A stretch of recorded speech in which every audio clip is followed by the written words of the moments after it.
बंदी छोड़ सतगुरु रामपाल जी परमेश्वर जी की जय हो।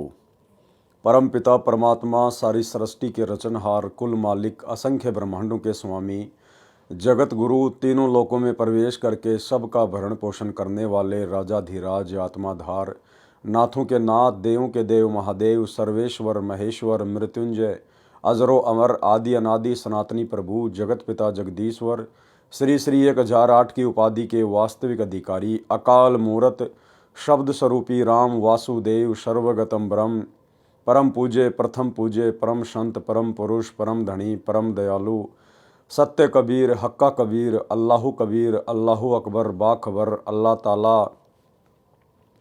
जगत के तारणहार जगत के मुक्तिदाता जगत के जगन्नाथ हारे के सहारे हिंदुओं के राम मुसलमानों के अल्लाह सिखों के वाहिगुरु ईसाइयों के मसीह दया के सागर दयानिधि करुणा के सागर करुणानिधि स्वयंभू परिभू संकट मोचन कष्ट हरण मंगल करण दुख भंजन अविगत कबीर निर्विकार निर्विषम परमात्मा अलय अलेख सतगुरु आदि अनादि सतगुरु असली मर्यादा पुरुषोत्तम असली राम असली कृष्ण असली घनश्याम असली मुरारी राजाओं के राजा महाराजाओं के महाराजा शहंशाहों के शहंशाह सम्राटों के सम्राट भगवानों के भगवान अल्लाहों के अल्लाह प्रभुओं के प्रभु मसीहाओं के मसीह सच्चे वाहिगुरु बाबाओं के बाबा पीरों के पीर सेठों के सेठ जगत सेठ सावड़सा सेठ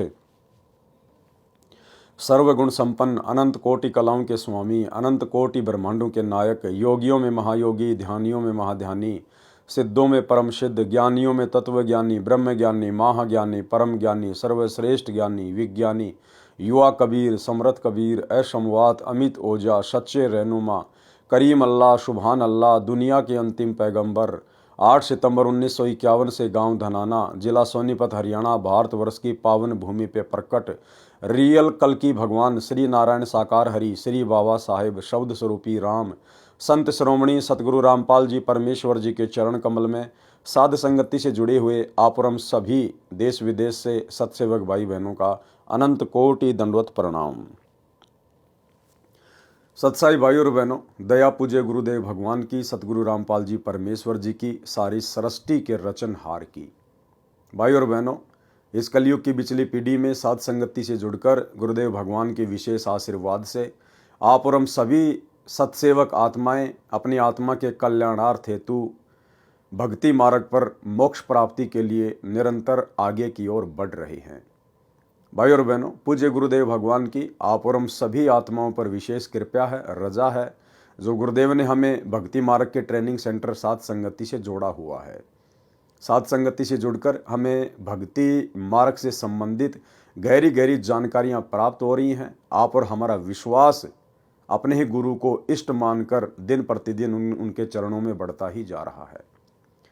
तो भाई और बहनों, पूज्य गुरुदेव जी के कर कमल से लिखित पवित्र पुस्तक मुक्ति बोध के ऊपर वीडियो बनाने की श्रृंखला जारी है। इसी श्रृंखला में आज हमारा ये 22वें नंबर का वीडियो है। प्रत्येक वीडियो में सतगुरुदेव भगवान के आशीर्वाद से हमें भक्ति मार्ग से संबंधित बहुत कुछ बातें सीखने और समझने को मिलती हैं। तो चलिए आज के वीडियो में हम आगे बढ़ते हैं। पवित्र ग्रंथ मुक्ति बोध पेज नंबर 239 दुर्वासा तथा अम्बरीश की कथा का सारांश। यानी हमने पिछले एपिसोड में वीडियो नंबर 21 में दुर्वासा ऋषि और राजा अम्बरीश के विषय में जो कथा सुनी, अब उस कथा का सारांश क्या है। संत गरीबदास जी ने वाणी में बताया है कि गरीब डेरे डांडे खुश रहो खुसरे लहन मोक्ष ध्रुव प्रहलाद उधर गए फिर डेरे में क्या दोष। अर्थात जो साधक घर त्याग कर कर्म सन्यासी होकर साधना करते हैं। कर्म सन्यासी क्या होता है? जो हर प्रकार के काम धंधों से सामाजिक और पारिवारिक जिम्मेदारियों से अपने आप को मुक्त मान लेता है, जो एकांत में जाके साधना करता है, उसको कहते हैं कर्म सन्यासी। एक होता है कर्म योगी, यानी अपना जो कार्य है, जो जिम्मेदारियां हैं, जो कर्म है, उनको करते करते घर में रह के भक्ति करना, उसको कहते हैं कर्म योगी। जो साधक घर त्याग कर कर्म सन्यासी होकर साधना करते हैं, ब्रह्मचारी रहे हैं तथा वन में ही निवास करते हैं, वे मानते हैं कि परमात्मा ऐसे ही प्राप्त होता है। सामान्य व्यक्ति की धारणा भी यही होती है कि परमात्मा की प्राप्ति तो उन्हीं को होती है जो घर त्याग कर मोह माया को छोड़कर जंगल में चला जाता है। इसका समाधान इस वाणी में संत गरीबदास जी ने किया है। कहा है कि अपने डेरे यानी घर, डांडे यानी घेर, घेर वह स्थान होता था जिसमें किसान लोग पशु बांधते थे तथा उसमें केवल पुरुष निवास करते थे। घर में केवल स्त्रियां निवास करती थी। मेल फीमेल का भिन्न स्थान बनाया जाता था। जो कुंवारे पुरुष होते थे यानी जो बैचलर होते थे वे अपने घेर में ही रहा करते थे। जो विवाहित होते थे यानी जो मैरिड होते थे वे ही रात्रि में अपनी पत्नियों के पास जा सकते थे। इसलिए कहा है कि अपने घर या घेर में खुशी के साथ रहो। यदि ब्रह्मचारी जीवन बिताने मात्र से मुक्ति मिले तो खुसरे यानी हिजड़े मुक्त क्यों नहीं होते जो जन्मजात ब्रह्मचारी हैं।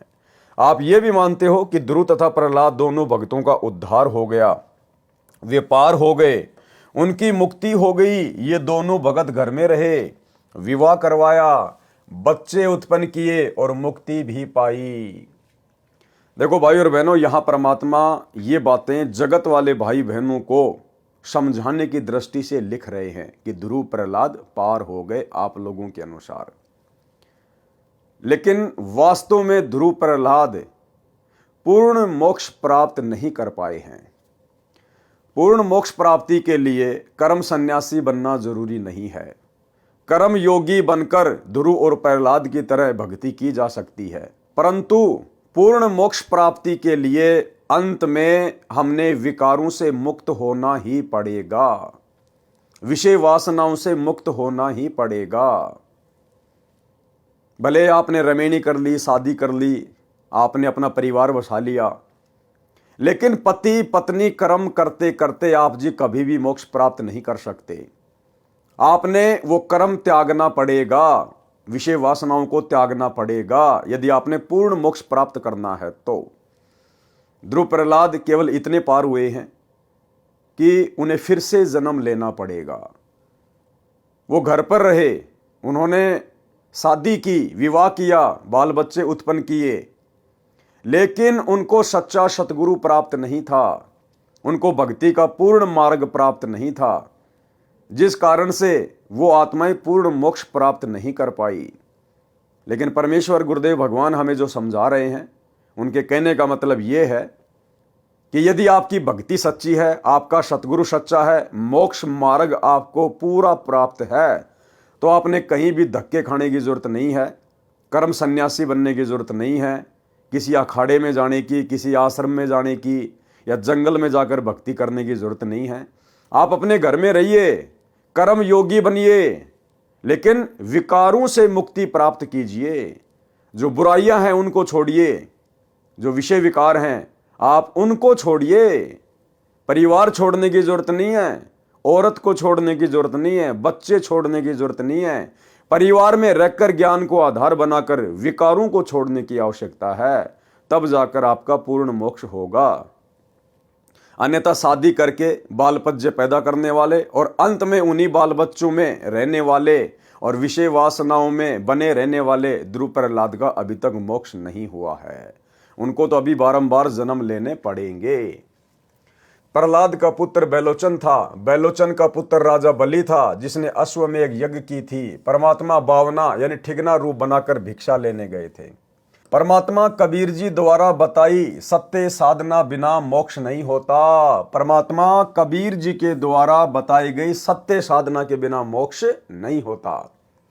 ब्रह्मा विष्णु शिव तथा काल ब्रह्म व अक्षर पुरुष को इष्ट मानकर साधना करने से जीव का जन्म मरण समाप्त नहीं होता, इसलिए उसे परम शांति नहीं मिलती, न सनातन परम धाम यानी शाश्वत स्थानम प्राप्त होता है, जिसके विषय में गीता अध्याय 18 श्लोक 61-62 में कहा है कि गीता ज्ञानदाता काल ब्रह्म ने अपने से अन्य परमेश्वर की महिमा बताई है। उसी परमेश्वर की शरण में जाने से परम शांति होती है। किस परमेश्वर की शरण में जाने से? उस तत्वदर्शी संत की शरण में जाने से, उस कबीर भगवान की शरण में जाने से परम शांति होती है। तो भाई अगर आप कबीर भगवान मानते हैं उस डाढ़ी मूंछ वाली कबीर जी की समझे जाने वाली नकली फोटो को, तो भाई उसके भरोसे तो आपको कभी भी परम शांति नहीं हो सकती। क्योंकि आप कभी भी उनकी शरण में नहीं जा सकते। यदि आप उसी दाढ़ी मूछ वाले रूप को ही कबीर जी मान रहे हैं तो, क्योंकि वो वर्तमान में ना प्रकट है ना प्रकट हो सकता है। उस रूप में तो परमेश्वर जी ने 650 साल पहले लीला की थी। अब वर्तमान में आपको वो दाढ़ी मूछ वाला कबीर देखने को नहीं मिलेगा, जबकि गीता ज्ञानदाता कहता है कि उसकी शरण में जाने से परम शांति मिलेगी, मोक्ष मिलेगा। शरण का मतलब उससे नाम दीक्षा लेकर भक्ति करने से। तो उस दाढ़ी मूछ वाले कबीर के भरोसे तो आप जी भाई साहब कभी भी सतलोक नहीं जा सकते, यदि आप उस दाढ़ी मूछ वाले रूप को ही कबीर जी मानते हैं तो। लेकिन इसके बावजूद आज हमें शरण प्राप्त हो चुकी है हमारे पूज्य गुरुदेव भगवान की। ये वही कबीर परमेश्वर हैं जो 650 साल पहले हम जिस फोटो में जो रूप देखते हैं दाढ़ी मूछ वाला, उस रूप में इन्हीं परमेश्वर ने, सतगुरु रामपाल जी भगवान ने वो लीला की थी। आज पुनः वही कबीर परमात्मा गुरुदेव के रूप में धरती पे प्रकट है। इसलिए आज इनकी शरण में आने से हम परम शांति प्राप्त कर सकते हैं। ये है वो तत्वदर्शी संत। उसी परमेश्वर की शरण में जाने से परम शांति होती है तथा अमर लोक यानी सतलोक प्राप्त होता है। उदाहरण, राजा अम्बरीश श्री विष्णु जी के अच्छे भगत थे, घर में रहते थे, बाल बच्चेदार थे। उनकी भक्ति की शक्ति के सामने कर्म सन्यासी दुर्वासा ऋषि भी हार गया था। चरण पकड़कर अपनी जीवन रक्षा की भीख मांगी थी। वही अम्बरीश वाली आत्मा त्रेता युग में राजा जनक हुए, जो घर में रहते थे तथा विवाहित थे, सीता जी के पिता थे।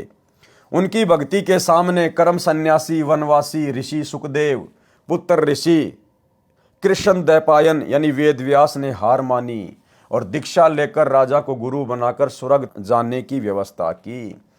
यानी जो कर्म योगी थे और जिनको शत भक्ति प्राप्त थी, उनके सामने अपने आप को जो कर्म सन्यासी समझते थे, घर छोड़कर ब्रह्मचारी रहकर तपस्या करते थे, साधना करते थे, उन कर्म सन्यासियों ने कर्म योगियों के सामने घुटने टेके, उनको अपना गुरु धारण किया। तो मात्र घर छोड़ने से भक्ति सफल नहीं होती, मात्र ब्रह्मचार्य का पालन करने से परमात्मा प्राप्ति नहीं होती। हमने कर्म योगी बनकर भक्ति करनी है। और भक्ति यदि हमारे पास में सत्य है, गुरु यदि हमें पूर्ण प्राप्त है, तो भाई फिर आप चाहे कर्म योगी रहो चाहे कर्म सन्यासी रहो, वो भक्ति करने से हमारा बेड़ा पार होगा। कलयुग में वही राजा अम्बरीश व राजा जनक वाली आत्मा स्वर्ग में अपने पुण्यों को खर्च कर भारत देश में, वर्तमान में पाकिस्तान में श्री कालूराम मेहता खत्री के घर जन्मा, श्री नानक नाम रखा। उस जीवन में भी श्री विष्णु जी की भक्ति करते थे। परमेश्वर कबीर जी उनको बेई नदी के किनारे मिले, यथार्थ आध्यात्मिक ज्ञान बताया, सतलोक लेकर गए, अपनी यथार्थ स्थिति तथा शक्ति से परिचित करवाया, ब्रह्मा विष्णु तथा शिव व ब्रह्म का अस्तित्व दिखाया, फिर वापस छोड़ा। तब श्री नानक जी ने काशी यानी बनारस शहर में जाकर कबीर सतगुरु से सतनाम की दीक्षा लेकर जन्म मरण से छुटकारा पाया, परम शांति प्राप्त की, सनातन परम धाम यानी सचखंड प्राप्त किया। भाइयों और बहनों, ये जो लेख है, ये लेख परमात्मा जगत वाले भाई बहनों के हिसाब से लिख रहे हैं, क्योंकि इन पुस्तकों को आने वाले समय में पूरा विश्व पढ़ेगा। तो किसी को कोई शंका ना हो जाए कि कबीर परमात्मा की भक्ति से मोक्ष नहीं होता।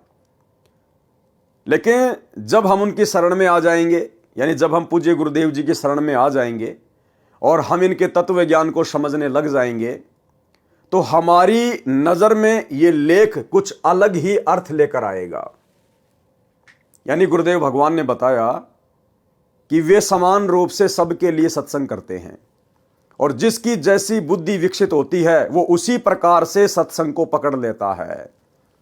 तो सामान्य तौर पर तो परमात्मा ने जगत वालों के लिए लिख दिया कि कबीर परमात्मा की शरण में आकर नानक जी ने पूर्ण मोक्ष प्राप्त किया, जन्म मरण से मुक्त हो गए। लेकिन इन्हीं वाणियों को अब आप और हम दूसरे तरीके से समझेंगे कि वास्तव में गुरुदेव ये लेख किस आधार से लिख रहे हैं और किस आत्मा को क्या समझाना चाहते हैं। रियल में गुरुदेव भगवान ने बता दिया कि ये वर्तमान बिचली पीढ़ी का समय मोक्ष प्राप्ति का समय है। आज से पहले परमात्मा ने किसी को भी पूर्ण मोक्ष की प्राप्ति नहीं करवाई। जितनी भी महान महान आत्माएं हैं, नानक जी से लेकर धर्मदास, पंडित रामानंद जी, मीराबाई जी, अर्जुन सरजुन, ये सभी आत्माएं वर्तमान में पुनः मानव जन्म लेंगी। कुछ आत्माएं ले चुकी हैं। और नानक जी ये भी 64 लाख में थे और 64 के 64 लाख काशी में फैल हो गए थे। और गुरुदेव ने 74 नंबर का जो विशेष संदेश है हिसार जेल से आया हुआ, उसमें बिल्कुल क्लियर कर दिया है कि नानक जी को वर्तमान में मनुष्य जन्म मिल चुका है। आपको कल के 21 नंबर के पार्ट में भी वो क्लिप दिखाई थी, सुनाई थी, एक बार फिर से सुन लीजिए। परमेश्वर ने नानक जी के सभी जन्मों का उल्लेख किया है कि सतयुग में राजा अमरीश था, त्रेता में राजा जनक बना और फिर बाबा नानक के रूप में जन्मा। और अगर अब उसको नाम नहीं मिलता, परमात्मा की शरण में नहीं आता, तो फिर 84 में जाता। तो इस सत्संग को ध्यान से सुनिए, आपको क्लियर हो जाएगा कि वर्तमान में नानक वाली आत्मा सतगुरु रामपाल जी की शरण में आ चुकी है और उपदेश लेकर अपनी सत भक्ति कर रही है। सुनिए। 3 लोक का राज जय जीव को कोई दे, लाख बधाई क्या करे जय नहीं नाम ते ले। जैसे राजा अमरीश राजा थे और वो भक्ति ना करी तो करनी चाहिए थी, मर गया, राज छूट गया। कोई पुण्य शेष रह रहे थे, फिर राजा जनक बन गया, भक्ति से फिर बाबा नानक बन गया। अरीब जब नाम ना मिलता तो 84 में जाते और फिर ये जीवन भी ऐसे नष्ट हो जाता। अरीब जब नाम ना मिलता तो 84 में जाते और फिर ये जीवन भी ऐसे नष्ट हो जाता। अरीब जब नाम ना मिलता तो 84 में जाते और फिर ये जीवन भी ऐसे नष्ट हो जाता। तो भाइयों और बहनों, समझदार को तो संकेत ही काफी होता है। परमात्मा के सत्संगों में पहली कक्षा से लेकर पीएचडी तक का ज्ञान होता है। जिस आत्मा की जैसे जैसे बुद्धि विकसित होती चली जाएगी, उन सत्संगों का उसी हिसाब से अर्थ निकालती चली जाएगी। तब श्री नानक जी ने काशी शहर में जाकर कबीर सतगुरु से सतनाम की दीक्षा लेकर जन्म मरण से छुटकारा पाया, परम शांति प्राप्त की, सनातन परम धाम यानी सचखंड प्राप्त किया। काल ने ऋषि दुर्वासा को प्रेरित किया था ताकि अमरीश सत्य साधना त्याग दे और इसका इसी जन्म में पतन हो जाए। देखो, दुर्वासा ऋषि राजा अमरीश के वहां घर पर क्यों गया, महल में क्यों गया, और क्यों उसने वहां जाकर बकवाद करी कि तूने मेरे बिना भोजन कैसे कर लिया, मैं तेरे को श्राप देता हूं। काल प्रेरणा से, काल ने दुर्वासा ऋषि में प्रेरणा करके और सत्य साधना करने वाले राजा अमरीश को विचलित करने के लिए, डराने के लिए, वो सत्य साधना छुड़वाने के लिए भेजा था दुर्वासा को। और भाइयों और बहनों, हमने भी शांत स्वभाव दर्शाते हुए, नेक नीति और आदर के साथ में जो एक भगत के गुण होते हैं, लक्षण होते हैं, क्योंकि राजा अमरीश को अपने इष्ट पर विश्वास था, उसको अपनी भक्ति पे विश्वास था। वो किसी के शराप देने से, किसी के डराने से, ज्यादा ऊंचा बोलने से भयभीत नहीं हुए, क्योंकि उन्हें अपने ईश में सबसे ज्यादा समर्थता नजर आती थी। और परमेश्वर ने उसके इस विश्वास को देखते हुए फिर उसकी रक्षा भी की। तो इसी प्रकार भाइयों और बहनों, वर्तमान में हमने भी हर प्रकार से लोक लाज से संघर्ष करना है, घर परिवार और समाज वालों से संघर्ष करना है। लड़ना नहीं, झगड़ना नहीं, विचलित नहीं होना, अपना आपा नहीं खोना, जोश में आकर होश नहीं खोना। हमने अपने गुरुदेव भगवान पर विश्वास रखना है कि मेरा रक्षक मेरा गुरु है और मेरे गुरु से बड़ा समर्थ, निर्विकार, निर्भय सृष्टि में और दूसरा कोई नहीं है, जो कि परम सत्य है। तो फिर हमारा कोई बिगाड़ क्या लेगा? दुनिया चाहे कितना ही क्यों ना भोके, अगर हम इस भक्ति रूपी हाथी पे बैठे हैं, हमें विश्वास है, तो फिर कुत्ते चाहे कितना ही भौंके, समाज चाहे कितना ही भौंके, रिश्तेदार कितना ही भौंके, अनुपदेशी आपको कितना ही भयभीत करें, वे हमारा कुछ भी नहीं बिगाड़ पाएंगे। काल ने ऋषि दुर्वासा को प्रेरित किया था ताकि अमरीश सत्य साधना त्याग दे और इसका इसी जन्म में पतन हो जाए, यानी बेड़ा गर्क हो जाए। परमात्मा कबीर जी ने राजा अमरीश की सत्य साधना की रक्षा की। काल नहीं चाहता कि जीव सत्य साधना करे। पारक के अंक की वाणी नंबर 185 से 192 में गरीब बंजारे के बैल जो फिर देश परदेश, जिनके संग न साथ हूँ जगत दिखावे भेष। यानी जो पाखंडी हैं, सत्य साधना करते नहीं है, देश विदेश में मांगते फिरते हैं, मान बढ़ाई के भूखे हैं, परमात्मा कहते हैं मैं उनके साथ में नहीं हूँ। गरीब आजिज मेरे आसरे, मैं आजिज के पास। आजिज यानी जो मेरा प्यारा भगत है वो तो मेरे आसरे रहेगा। क्या कहते हैं गुरुदेव? जो मेरा प्यारा भगत है वो तो मेरे आसरे रहेगा, और मैं आजिज के पास, और मैं उस प्यारी आत्मा के सदा साथ में, सदा पास में रहता हूं। गैल गैल लाग्या फिरूं जब लग धरणी आकाश। गरीब नारद से साधु सती, अति ज्ञाता परवीन, एक पलक में बह गए मन में बाकी मलिन। गरीब दुर्वासा अमरीश कह गए ज्ञान गुण डार, चरण कंवल शिक्षा लई तुम ईश्वर प्राण उधार। गरीब बख्शो प्राण दया करो, पीठ लगाओ हाथ, उर मेरे में ठंडी होए शीतल की जेगात। गरीब अमरीश मैं कहता हाँ बिहन से बदन खुलाश, तुम ऋषि मेरे प्राण हो मैं हूं तुम्हारा दास। यानी दुर्वासा ऋषि ने इतनी बदसलूकी की राजा अमरीश के साथ में, उसके बावजूद भी राजा अमरीश ऋषि दुर्वासा से नाराज नहीं हुए और कहा कि मैं तो आपका दास हूं, जैसा आपने किया वैसा परिणाम आपको मिल गया। गरीब चक्र सुदर्शन शीस धरी, दीजो भक्ति की आन, मैं चेरा चरणा रहूं बख्शो मेरे प्राण। और वर्तमान में क्या हो रहा है भाइयों और बहनों? वर्तमान में भगत ये तत्व ज्ञान लेकर, छोटी छोटी बातों को लेकर एक दूसरे के साथ में इस कदर राग द्वेष ईर्ष्या में उलझे पड़े हैं कि पता नहीं जैसे कोई मेरे जन्म जन्मों का शत्रु है, जन्म जन्मों का शत्रु। अरे भैया, अगर आप किसी भगत के विचारों से सहमत नहीं हैं, अगर किसी भगत ने आपके साथ में धोखा कर दिया, छल कपट कर दिया, तो भैया आप उस भगत को छोड़िए ना। आप परमात्मा की मर्यादाओं को क्यों तोड़ रहे हैं? आप परमात्मा के सत्संग रूपी विधान के खिलाफ क्यों उसके साथ ऐसा व्यवहार कर रहे हैं?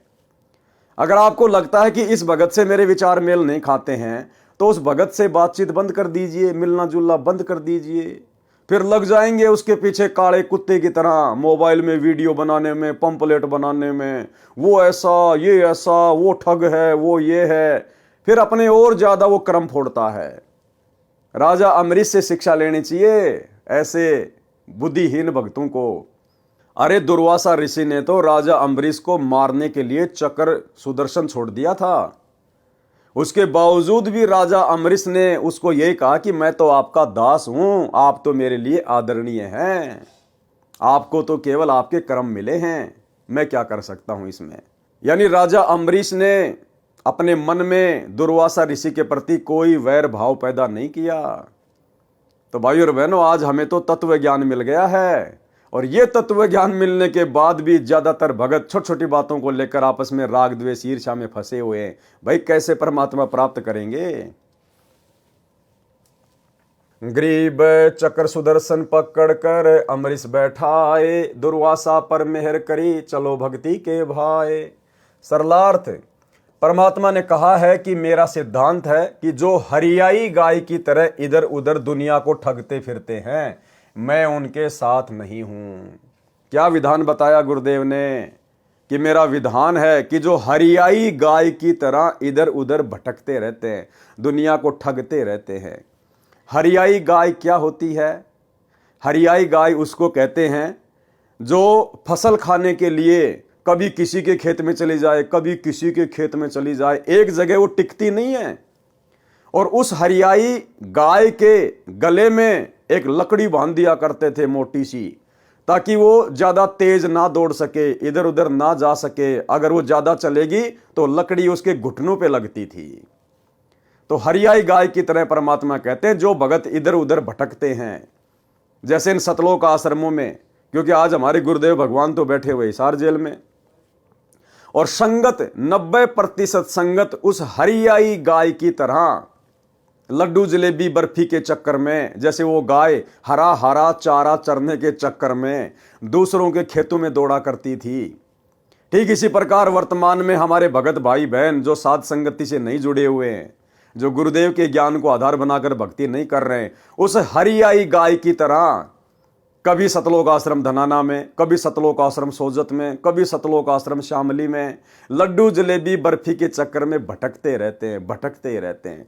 तो परमात्मा कहते हैं ऐसे भक्तों के साथ मैं नहीं रहता।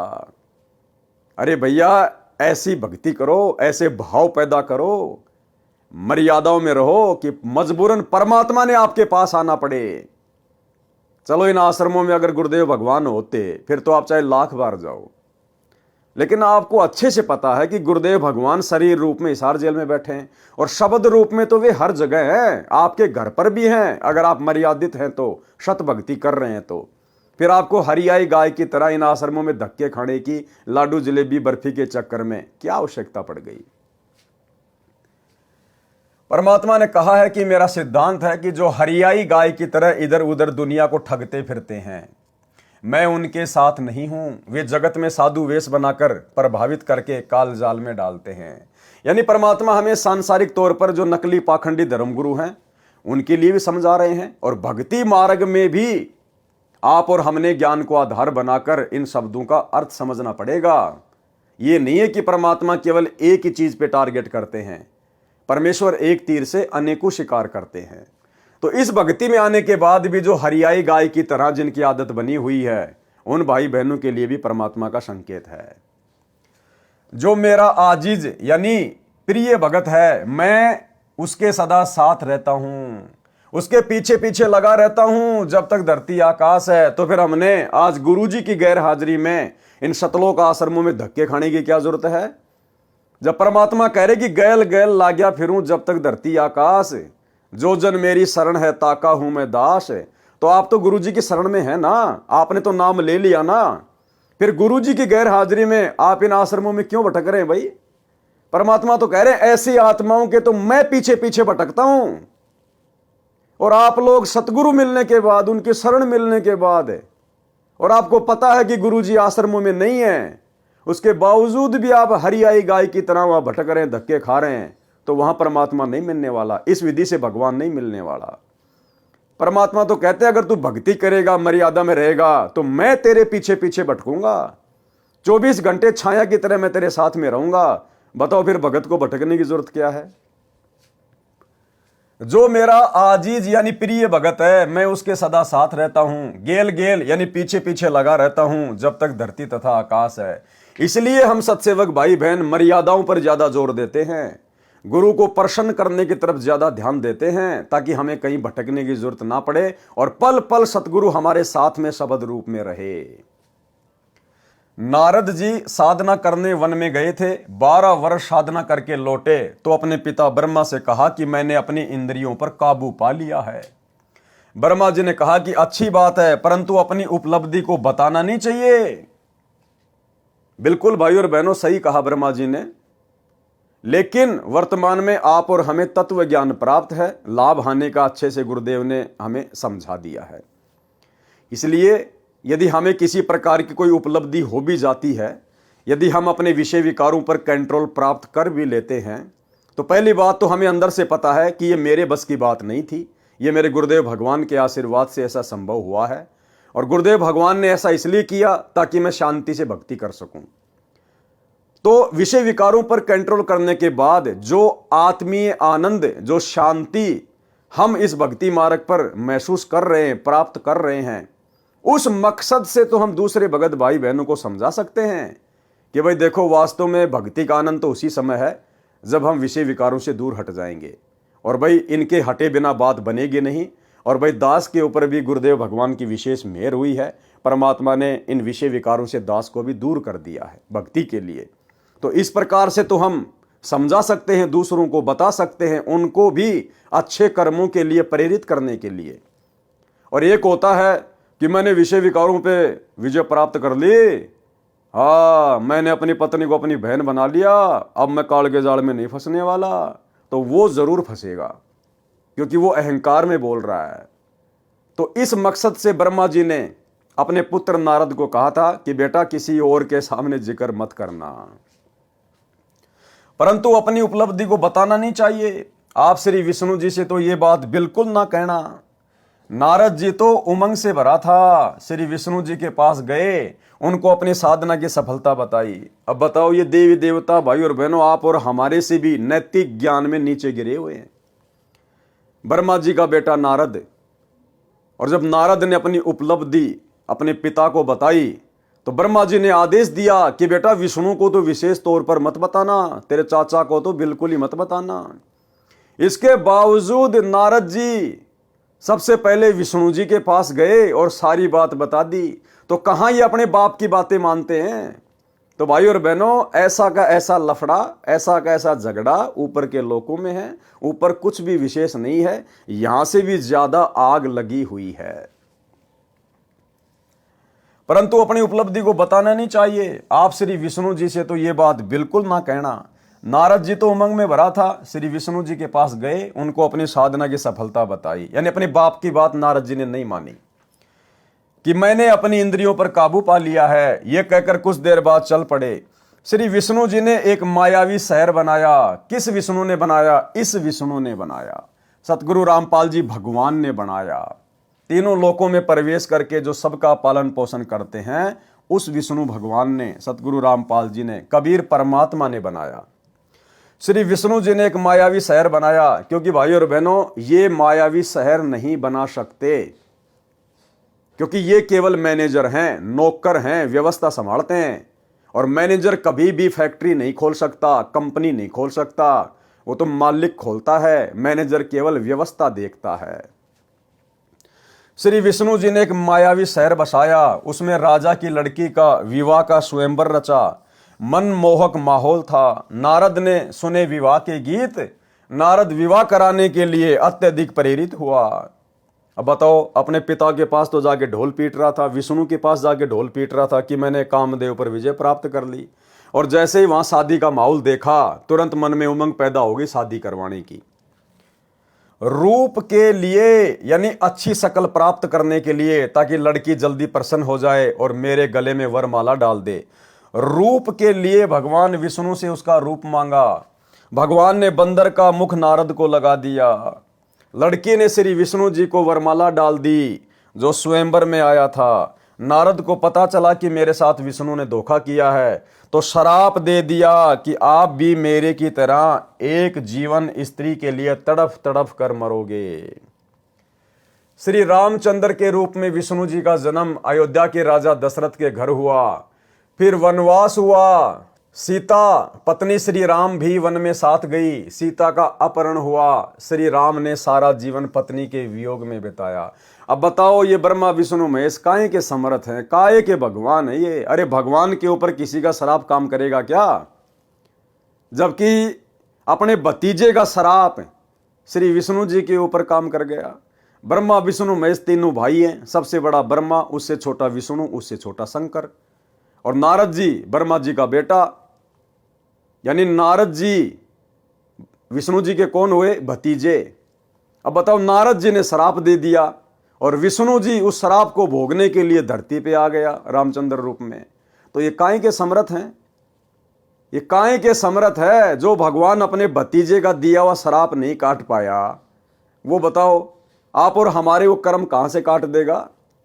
तो भाई और बहनों, इन कथाओं से साबित होता है, लेकिन ये कथा आज से पहले हमारे को समझ में नहीं आ रही थी, क्योंकि हमें सतगुरु प्राप्त नहीं था। सतगुरु ने हमारा ज्ञान योग नहीं खोला था। अब गुरुदेव भगवान ने अपनी शरण में लेकर हमें वो बुद्धि दी है, वो तत्व ज्ञान दिया है। अब उनके आशीर्वाद से हम इन चीजों को समझ पा रहे हैं, कौन कितना पानी में है, कौन कितना समर्थ है। पारक के अंक की वाणी नंबर 193 से 194। गरीब गण गंधर्व और मुनि जन 33 तत्व सार, अपने जन के कारण उतरे बारंबार। गरीब अनंत कोटि अवतार हैं, नोचित वे बुद्धि नाश, खाली खेल खलक में 6 ऋतु 12 मास। सरलार्थ, जितने भी देव गण मुनिजन 33 करोड़ देवता हैं, ये परमात्मा की भक्ति करके इस पद को प्राप्त हुए हैं।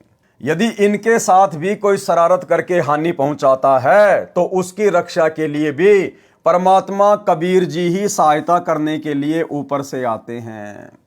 इन 33 करोड़ देवी देवताओं के ऊपर, ब्रह्मा विष्णु महेश के ऊपर जिन्होंने कभी कलयुग की बिचली पीढ़ी में सतगुरु रामपाल जी भगवान की सत्य भक्ति की थी लेकिन पार नहीं हो पाए, जो देव पद को प्राप्त हो गए, जब इनके ऊपर कोई विशेष आपत्ति आती है, इन्हें कोई परेशान करता है, तो उस समय भी यही कबीर परमात्मा सतगुरु रामपाल जी भगवान भिन्न भिन्न रूप धारण करके इन देवी देवताओं की सहायता करते हैं। जैसे राम रावण युद्ध में रामचंद्र जी की विशेष आत्मिक पुकार पर जब रोने लग गया कि ये भगवान, ये राक्षस तो मर ही नहीं रहा, तब यही कबीर परमात्मा सतगुरु रामपाल जी भगवान आए और सूक्ष्म रूप बनाकर रावण की नाभि में तीर मारा। यदि इनके साथ भी कोई शरारत करके हानि पहुंचाता है तो उसकी रक्षा के लिए भी परमात्मा कबीर जी ही सहायता करने ऊपर से आते हैं, अवतरित होते हैं, अवतार धारण करते हैं। वे परमात्मा अपने जन यानी भगत जन के कारण बार बार अवतार लेते हैं। जैसे प्रहलाद भगत की रक्षा के लिए नरसिंह रूप धारण करके अचानक आए और अपना कार्य करके चले गए, यानी वो परमात्मा इनकी रक्षा के लिए या भक्ति मार्ग को चलाने के लिए सतलोक से किसी आत्मा को नहीं भेजता, बारंबार स्वयं ही अवतरित होता है, स्वयं ही अवतार धारण करता है। देखिए क्या लिखा है, तो उसकी रक्षा के लिए परमात्मा कबीर जी ही सहायता करने ऊपर से आते हैं, किसी को भेजते नहीं है सतलोक से, स्वयं ही ऊपर से आते हैं, अवतरित होते हैं, स्वयं ही अवतरित होते हैं, अवतार धारण करते हैं, स्वयं ही अवतार रूप में आते हैं। वे परमात्मा अपने जन यानी भगत जन के कारण बार बार अवतार लेते हैं। परमात्मा खुद ही बार बार अवतार लेते हैं, सतलोक से किसी को भेजते नहीं है। जैसे आज वर्तमान में सतलोक आश्रमों से जुड़े हुए हमारे भगत भाई बहनों को बहुत बड़ी गलतफहमी है कि सतगुरु रामपाल जी तो कबीर जी के भेजे हुए अवतार हैं, कबीर जी की भेजी हुई आत्मा है, कबीर जी के दास हैं। तो ये उनकी सबसे बड़ी गलतफहमी है। ये परमात्मा स्वयं ही अवतार धारण करके आता है, किसी को भेजता नहीं है, क्योंकि समर्थ ने किसी को भेजने की आवश्यकता नहीं है। जैसे प्रहलाद भगत की रक्षा के लिए नरसिंह रूप धारण करके अचानक आए और अपना कार्य करके चले गए। तत्व ज्ञानहीन प्रचारक जिनकी बुद्धि का नाश हो चुका है, वे केवल 9 अवतार मानते हैं। अरे मालिक तो संसार में 6 ऋतु 12 मास यानी सदा लीला करता रहता है। जैसे श्री नानक जी ने भी कहा है कि अंधुला नीच जाति परदेसी मेरा, छिन आवे तिल जावे और जाकी संगत नानक रहंदा क्यों कर मोंडा पावे। अर्थात जुलाहा जाति में प्रकट मेरा परदेसी परमात्मा कबीर एक पल में पृथ्वी पर दिखाई देता है, दूसरे क्षण में ऊपर सचखंड में होता है। बताओ फिर इनको अपना अवतार भेजने की जरूरत क्या है? किसी आत्मा को सतलोक से भेजने की जरूरत क्या है? एक पल में सतलोक में, एक पल में पृथ्वी पर। उस समर्थ परमात्मा कबीर जी की शरण में मैं नानक जी रहता हूं। उनकी था यानी उनका अंत कैसे पाया जा सकता है? भावार्थ है कि परमात्मा के तो अनंत अवतार हो चुके हैं, यानी अनंत बार परमात्मा इस पृथ्वी पर प्रकट हो चुके हैं। वह तो एक पल में पृथ्वी पर और दूसरे पल में सतलोक में आता जाता रहता है, यानी कभी भी प्रकट हो जाता है, कभी भी प्रकट हो जाता है, जैसे कि वर्तमान में प्रकट हैं। और हिसार जेल से जो विशेष संदेश नंबर 75 आया है अभी लेटेस्ट, इसमें गुरुजी ने बिल्कुल क्लियर कर दिया कि वो परमात्मा गरीबदास जी के समय प्रकट हुए और भाई वर्तमान में आपके सामने प्रकट है। पहचान सको तो पहचान लेना। सुनिए सत्संग। तो क्या बताते हैं, उत्तर दक्षिण पूर्व पश्चिम फिरता दाने दाने लो, और सर्व कला सतगुरु साहिब की, हरि आए हरियाणे। गरीबदास जी के समय आए तेरी बारे भाई प्रगट सामने थारे, पहचाने जात पहचान लियो। गरीबदास जी के समय आए तेरी बारे भाई प्रगट सामने थारे, पहचाने जात पहचान लियो। गरीबदास जी के समय आए तेरी बारे भाई प्रगट सामने थारे, पहचाने जात पहचान लियो।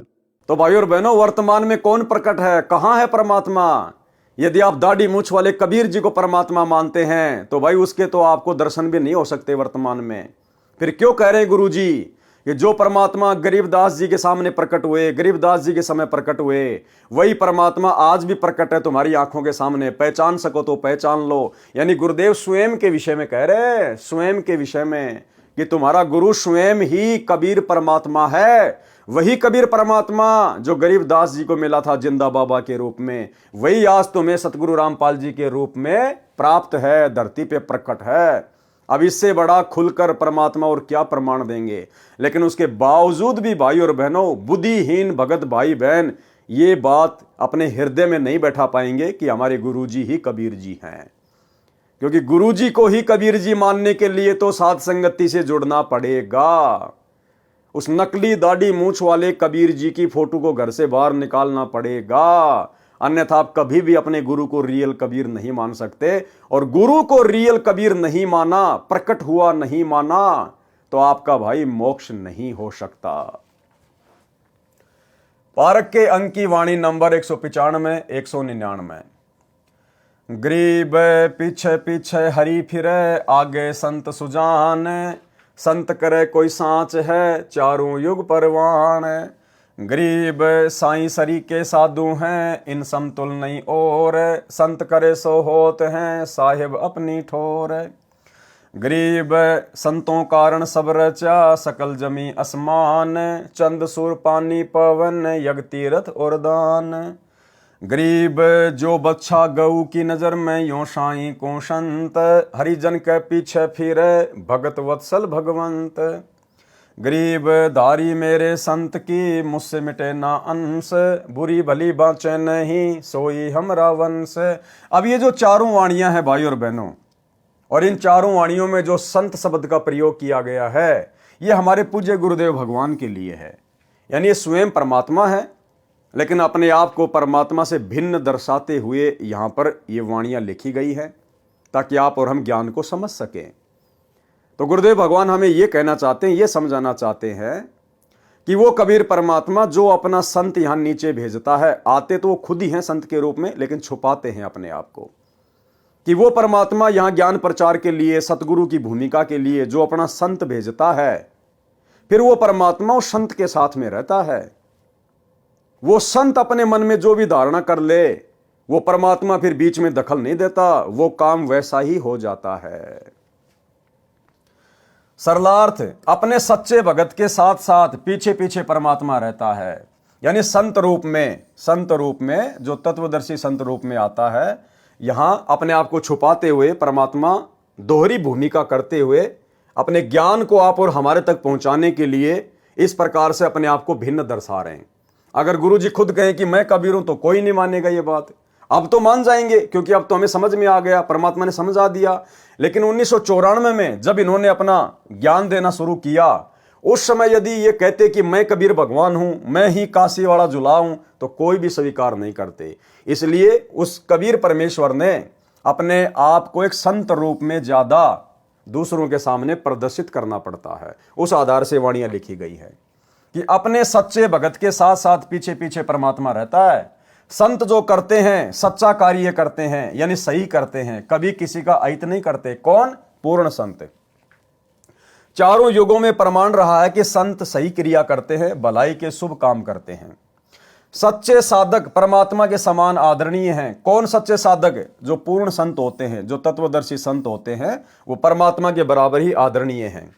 इनके समान अन्य की तुलना नहीं की जा सकती। परमात्मा अपने सच्चे भगत को अपनी शक्ति प्रदान कर देते हैं, अपने सच्चे भगत को, अपने सच्चे संत को। जैसे आज गुरुदेव अपने आप को छुपाते हुए सच्चे भगत की, सच्चे संत की भूमिका में हैं। परमात्मा अपने सच्चे भगत को अपनी शक्ति प्रदान कर देते हैं। परमात्मा कबीर जी कहते हैं कि मेरी बजाय इन संतों से मांगो। संत परमात्मा से प्राप्त शक्ति से अपने अनुयायियों की मनोकामना पूर्ण करते हैं, उनकी रक्षा करते हैं। परमात्मा कबीर जी उनके बीच में कोई दखल नहीं देते। यानी संत ने जो धारणा अपने मन में बना ली, जो आशीर्वाद अपने शिष्य को दे दिया, फिर परमात्मा बीच में कोई दखलंदाजी नहीं करता। क्यों? क्योंकि संत स्वयं ही परमात्मा होता है। कौन से मार्ग में? इस कबीर परमात्मा के सतलोक वाले मार्ग में, सत भक्ति मार्ग में, अन्य पाखंडियों की भक्ति में नहीं, तीन लोक की भक्ति में नहीं, केवल सतलोक वाली भक्ति में कबीर परमात्मा खुद ही संत रूप में होता है। इसलिए भला बीच में दखलंदाजी और कौन करेगा? इसलिए कहा है कि संत करे सो होत हैं, यानी तत्वदर्शी संत करे सो होत हैं, और साहिब अपनी ठोर। वो परमात्मा बीच में दखलंदाजी नहीं करता। परमात्मा ने भक्तों के लिए पृथ्वी तथा इसके सहयोगी सूर्य, आकाश, हवा व जल व अन्य ग्रह बनाए हैं ताकि वे भक्ति करके अपना कल्याण करवा सकें। तीर्थ स्थान भी भक्तों का साधना स्थल है। दान की परंपरा भी भक्ति में अति सहयोगी है, परंतु दान संत यानी गुरु को दिया जाता है। कुपात्र को दिया दान तो रण रे यानी अनुपजाऊ यानी बंजर भूमि में बीज डालकर खराब करने के समान है। परमात्मा कबीर जी ने कहा है कि कबीर गुरु बिन माला फेरते, गुरु बिन देते दान, गुरु बिन दोनों निष्फल है, भावे देखो वेद पुराण।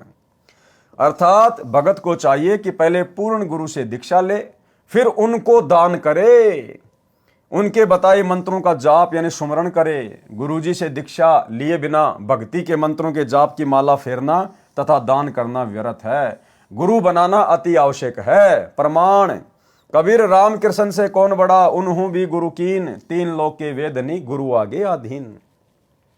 आम सांसारिक लोग श्री ब्रह्मा विष्णु महेश से और उनके जो अवतार हैं, श्री राम रूप में आए, श्री कृष्ण रूप में आए, तो आम जो सांसारिक लोग हैं जो तत्व ज्ञान से अपरिचित हैं, वे श्री राम और श्री कृष्ण से तो बड़ा किसी को परमात्मा नहीं मानते, भगवान नहीं मानते।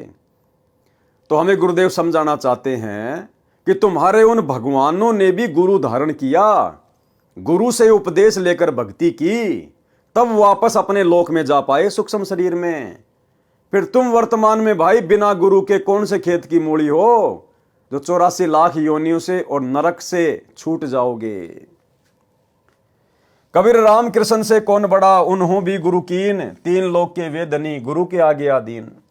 अर्थात पृथ्वी के मानव, स्त्री और पुरुष श्री राम तथा श्री कृष्ण से बड़ा देवता किसी को नहीं मानते। उन दोनों ने गुरु जी से दीक्षा ली, तीन लोक के मालिक होते हुए भी उन्होंने गुरु बनाए। श्री कृष्ण जी ने ऋषि दुर्वासा जी को अध्यात्म गुरु बनाया। ऋषि संदीपनी उनके शिक्षक गुरु थे।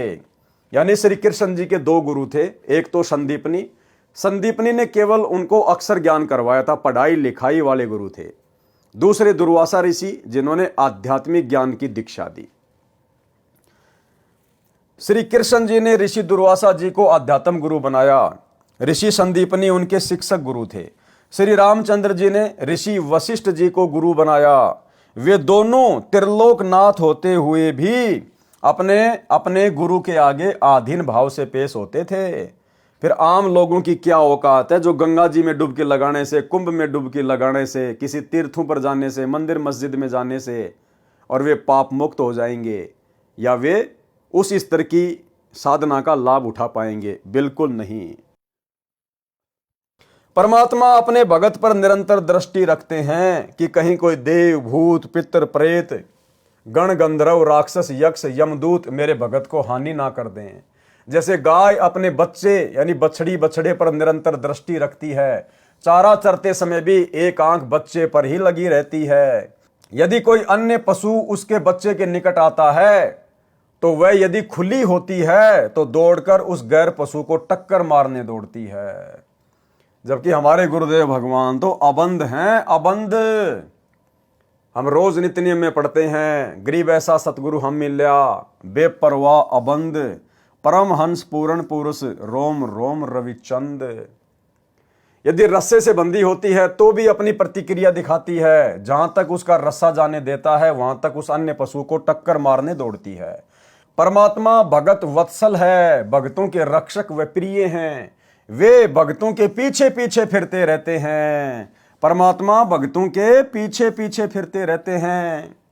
भाई जब खुद भगवान हमारे पीछे पीछे फिरते रहते हैं तो भला फिर हमने वर्तमान में परमात्मा की गैर हाजिरी में, गुरुदेव की गैर हाजिरी में उन आश्रमों में जाके धक्के खाने की जरूरत क्या है? भाई यदि हम भगत हैं, सही भक्ति कर रहे हैं, मर्यादा में हैं, तो ऐसे भगत के जब परमात्मा खुद ही पीछे पीछे फिरता रहता है तो हमने वर्तमान में गुरुजी की गैर हाजिरी में इन सतलोक आश्रमों में धक्के खाने के लिए क्यों जाना? या वो जाएंगे जिनको अभी तक ये ज्ञान समझ में नहीं आ पाया है। क्योंकि परमात्मा कहते हैं गोता मारूं सुरग में जा बैठूं पाताल, और गरीबदास ढूंढता फिर वो अपने हीरे मोतीलाल। बताओ, जो परमात्मा खुद ही भगत के पीछे पीछे रहता है, साए की तरह साथ में रहता है, शब्द रूप में पल पल साथ में रहता है, तो फिर भगत ने कहीं धक्के खाने की क्या जरूरत है? धक्के वो खाएगा जो कस्तूरी वाले हिरण की तरह अभी तक कस्तूरी को पहचान नहीं पाया। मेरे संत यानी सतगुरु पद पर जो संत होता है उसकी धारणा यानी जो वो अपने सेवक अनुयायियों को आशीर्वाद देकर लाभ देना चाहता है, उसकी वह धारणा मेरे से टाली नहीं जा सकती, यानी मैं उसमें दखल नहीं दे सकता। क्यों? क्योंकि संत इस कबीर परमात्मा के मार्ग में जो पूर्ण संत होता है, जो तत्वदर्शी संत होता है, वो स्वयं कबीर भगवान ही होता है, इसलिए दखल और देगा कौन? परंतु मेरे भगत यानी संत को मर्यादा का ध्यान रखना अनिवार्य है, लेकिन अपने भेजे गए संत के लिए भी मर्यादा अनिवार्य है। और भाइयों और बहनों, अब आपको समझ में आएगा कि वर्तमान में इन शतलोक आश्रमों में 90% भगत भाई बहनों से ज्ञान विरुद्ध कर्म कौन करवा रहा है गुरु का नाम लेके, या इस लाइन में यह बात बोलकर परमात्मा क्या कह रहे हैं कि मेरा जो संत होता है, जिसको मैं तत्वदर्शी संत बना के भेजता हूं, सतगुरु बना के भेजता हूं, जैसे वर्तमान में हमारे गुरुदेव भगवान आए हुए हैं, तो परमात्मा कबीर जी कह रहे हैं कि उस संत को भी मर्यादाओं का विशेष ध्यान रखना पड़ता है। यानी उस संत को मर्यादा बना के कौन देता है? परमात्मा। आपने कई सत्संगों में सुना होगा गुरुदेव के मुख कमल से कि बच्चों ये हमारे भगवान के नियम हैं। तो नियम भक्ति के सतगुरु रामपाल जी को किसने दिए? कबीर भगवान ने, क्योंकि समझाने की दृष्टि से परमात्मा ने लिखा है, उसी दृष्टि से दास आपको समझा रहा है। तो भक्ति के नियम सतगुरु रामपाल जी को दिए किसने? कबीर भगवान ने। फिर क्या कह रहा है वो परमात्मा?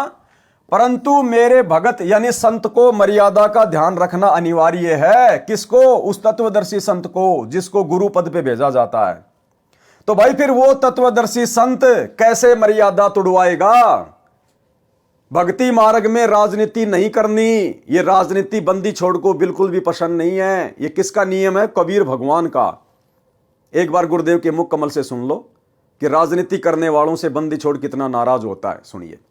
तो ये कच्चा काम नहीं करते बंदी छोड़, तो इन्होंने 250 वर्ष इंतजार करनी पड़ी कि कोई इस बात को समझ के और नीयत से, इसमें छल कपट नहीं चलता, इसमें पॉलिटिक्स राजनीति को बंदी छोड़ पसंद कतई नहीं करता। यह हमने आजमा के देख रखी है। अगर मैं भी कसूर करूंगा तो मेरा वो दोनों बात से अपनी छतरी अपनी छाया हटा लेगा ऊपर तय, और भाई ने वह बात से घर ते बाहर लकड़ते पाला पड़े से कर्म का जाडा लगेगा, सर्दी लगेगी। इसी प्रकार सतगुरु अपनी छत्र छाया में अपने बच्चे ने छाती का लाकर रखे। जिस प्रकार छोटे से बच्चे ने माता पिता और दादा गुदड़े में लको कर रखा करे अकेले इसका सर्दी ना लग जा, तो न्यू हमारे को बंदी छोड़ जब उसकी शरण में आ जाते हैं इस प्रकार रखे से। पर हमारी कुमत जो से थोड़ी को ना चौथे युग में आ गया, इकट्ठी होती होती आ रही से। महाराज के युगन युगन की वासना हुई इकट्ठी आन, निर्मल क्यों कर होगा, कोई संत लगा नहीं कान। तो बात यही हमारा कहने का तात्पर्य है कि जो 40 साल से वहां पर पापड़ बेल रहे थे, उनकी करनी में अंतर था। उनकी कथनी कुछ और करनी कुछ रही। यहां पर कथनी थोड़ी हो, करनी अधिक हो, जो परमात्मा बंदी छोड़ प्रसन्न होते हैं। इन सारा बेरा हम सोच क्या रहे हैं और करांगे क्या, हम इस तक के छुपा सकते हैं। जीता दास गीसा पंथ के अंदर गीसा संत का एक परम शिष्य हुआ है।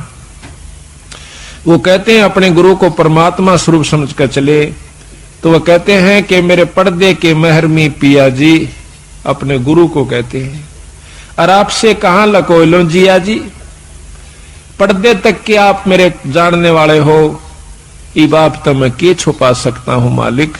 तो इस प्रकार हमारा भाव बना रहे कि हम ईश्वर से कुछ नहीं छुपा सकते, वो सारी जानते हैं। तो सतगुरु रामपाल जी को ये राजनीति ना करने का, राजनेताओं के तलवे ना चाटने का, फालतू में राजनेताओं का समर्थन ना करने का ये आदेश किसने दिया? ये नियम किसने बना के दिया?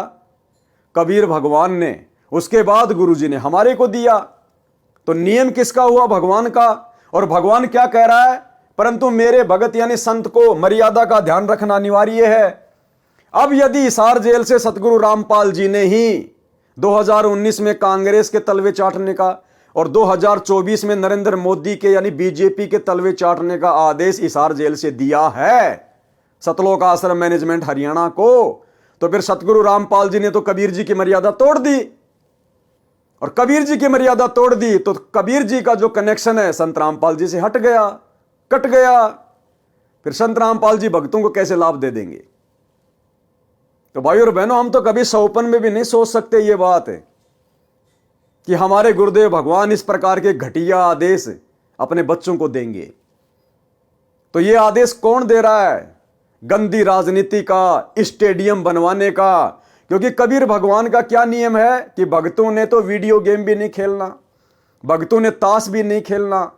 फिर सतगुरु रामपाल जी अपने कबीर भगवान के द्वारा दिए गए नियमों को संगत से कैसे तुड़वाएंगे? स्टेडियम बनवा के, आश्रम में हॉस्पिटल खुलवा के, गुंडों की सीबीआई जांच करवा के, जाट आरक्षण में भक्तों को बैठा के, जगत वालों की धर्मशाला में करोड़ों रुपया भक्तों का बर्बाद करवा के। तो अब आप लोगों को समझ में आ जाना चाहिए कि भक्ति नियम क्या है, और गुरुजी के नाम की आड़ में भोली भाली संगत से ये कर्म फुड़वाने वाला काम बीच में कौन कर रहा है? काल प्रेरणा से गुरुजी का परिवार, गुरुजी के बेटा बेटी भाई बंधु रिश्तेदार, आपके कोऑर्डिनेटर। क्योंकि ये गुरुदेव भगवान के कर कमल से लिखे गए लेख हैं। क्या कह रहे हैं गुरुदेव? यानी वो कबीर परमात्मा फिर क्या कह रहा है? परंतु मेरे भगत यानी संत को मर्यादा का ध्यान रखना अनिवार्य है। किसके लिए कह रहे हैं? अपने द्वारा भेजे गए संत के लिए, कि उसको भी मर्यादाओं का ध्यान रखना अनिवार्य है। तो बताओ भाई साहब, फिर ये परम संत कैसे अपने भगवान की मर्यादा तुड़वाएगा हम भक्तों को इस प्रकार के आदेश देके? तो आदेश कौन दे रहा है वर्तमान में इनके नाम की आड़ में? ये कलयुगी काल प्रेरित गुरुदेव का परिवार। संत भली बुरी यानी राग द्वेष के आधार पर लाभ हानि नहीं करते। अब बताओ, गुरुजी की 2019 में भाई बीजेपी वालों से क्या दुश्मनी थी? क्योंकि यहां तो परमात्मा कहते हैं कि जो मेरा तत्वदर्शी संत होता है वो किसी से राग द्वेष के आधार पर उनके साथ में छल कपट नहीं करता। तो बताओ फिर सतगुरु रामपाल जी की 2019 में बीजेपी वालों के साथ में क्या अनबन थी, क्या राग द्वेष ईर्ष्या थी, जो सतगुरु रामपाल जी ने 2019 में कांग्रेस का समर्थन करने का आदेश दे दिया होगा? और वर्तमान 2024 में कांग्रेस वालों से क्या अनबन हो गई, क्या राग द्वेष ईर्ष्या मन में आ गई, जो वर्तमान में नरेंद्र मोदी के तलवे चाटने के आदेश संगत को दे दिए? तो परमात्मा तो कह रहे हैं कि मेरा जो भेजा हुआ संत होगा वो राग द्वेष के आधार पर किसी के साथ में कुछ भी छलबल नहीं करेगा। तो बताओ फिर ये घटिया राजनीति के आदेश कौन दे रहा है वर्तमान में? भैया, काल और दयाल दोनों एक्टिव हैं, सूक्ष्म रूप में दोनों अपना खेल खेल रहे हैं। काल सतलोक आश्रम मैनेजमेंट हरियाणा के अंदर घुसा हुआ है, और सतगुरु सत्य प्रेरणा करके अपने सत्सेवक बच्चों के माध्यम से संदेश से दिलवा रहे हैं। संत भली बुरी यानी राग द्वेष के आधार पर लाभ हानि नहीं करते। यदि संत किसी को द्वेष के कारण श्राप देते हैं या सिद्धि से हानि करते हैं तो उसके जिम्मेदार वे स्वयं होंगे। और भाई, हमारे गुरुदेव भगवान कैसे ऐसी गलती कर सकते हैं? जैसे ऋषि दुर्वासा भी परमात्मा के भगत थे, उस समय संत को ऋषि कहा जाता था। ऋषि दुर्वासा ने द्वेषवश राजा अम्बरीश भगत के ऊपर सिद्धि से सुदर्शन चक्र छोड़ा। राजा अम्बरीश निर्दोष थे। सुदर्शन चक्र ने भगत अम्बरीश के चरण छुए तथा उल्टा फिरकर दुर्वासा को मारने के लिए चला। दुर्वासा भय मानकर सिद्धि से उड़कर भागा, इंद्र के लोक में गया, शिवजी व ब्रह्मा जी के लोकों में गया, परंतु किसी ने शरण नहीं दी। भगत अम्बरीश विष्णु जी का उपासक था, जिस कारण शर्म के मारे दुर्वासा ऋषि श्री विष्णु जी के पास जाना नहीं चाहता था। उस समय श्री विष्णु जी शेषैया यानी शेष नाग के ऊपर लगे बिस्तर पर अपनी पत्नी लक्ष्मी जी के साथ विश्राम कर रहे थे। परमात्मा कबीर जी ने, कौन परमात्मा कबीर जी? सतगुरु रामपाल जी भगवान ने, परमात्मा कबीर जी ने श्री विष्णु जी का रूप धारण किया और 88,000 ऋषियों तथा 33 करोड़ देवताओं की सभा बुलाई।